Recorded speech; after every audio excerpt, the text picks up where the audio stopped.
name's Ollie, and I make music under the name Giyo. Over the last few years, I've written a lot of music. Some of it was released on my albums Sleepwalker 2.0 and Creature of Habit. Some of it I released as singles, but most of it was saved in a hidden folder so that I could forget about it for a while. I'd been going through some of the deepest and most frustrating writer's block I've ever experienced. Sometimes I thought everything I was working on was worthless. In the past, I've had a very destructive attitude, often deleting music that I'd been working on for months, only to regret it later. A few tracks will probably haunt me forever, but they're gone, and that's that. So instead of reverting to my old ways, I started saving anything that I'd made in a folder that I couldn't get to easily, and I left it unopened for a long time. 2025 was a really difficult year, with health scares for me and some other close family members, financial worries, the loss of my cat Rosie in August, and everything that's been going on in the world, really. My head had been in a bad place for a long time, and my diary was starting to get pretty dark. Reading back on my diary entries made me realise that I needed to start being kinder to myself. So I did a bit of soul searching by writing nicer diary entries, trying to be more positive, getting outside in the open air more, and playing my instruments more often.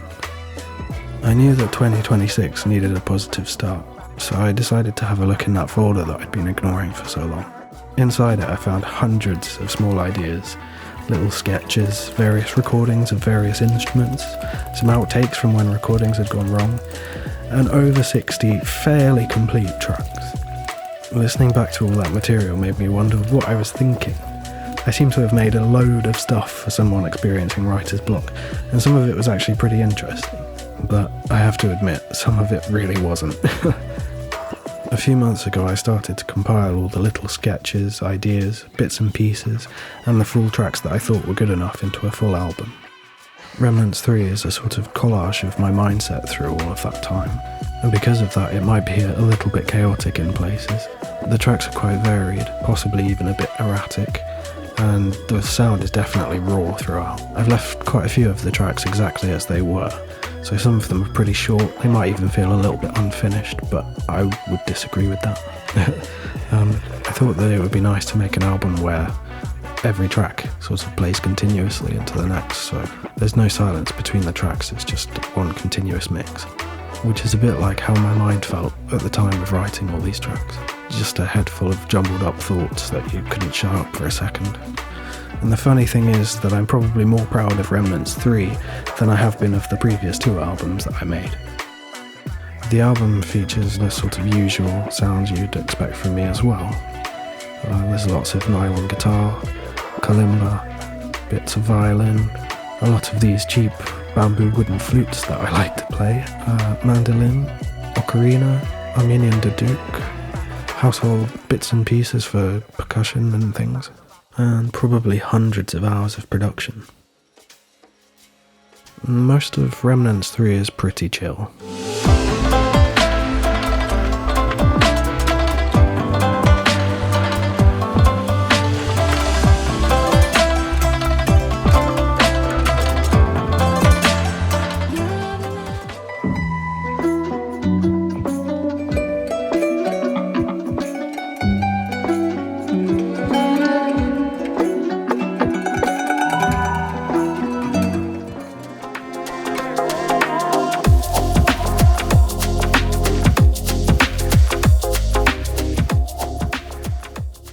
Some of Remnants 3 is pretty mental.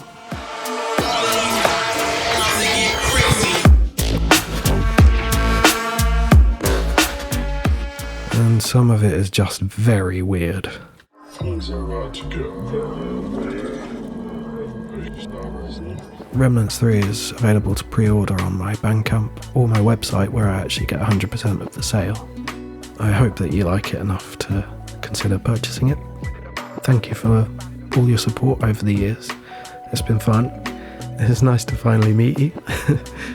And you'd also be helping 100% independent artists, so I have no press team, no label, nobody to help me with promo or anything, so please tell your friends to tell their friends. Links to the album are in the description below and everywhere else. Yeah, I hope you enjoy Remnants 3. Thanks.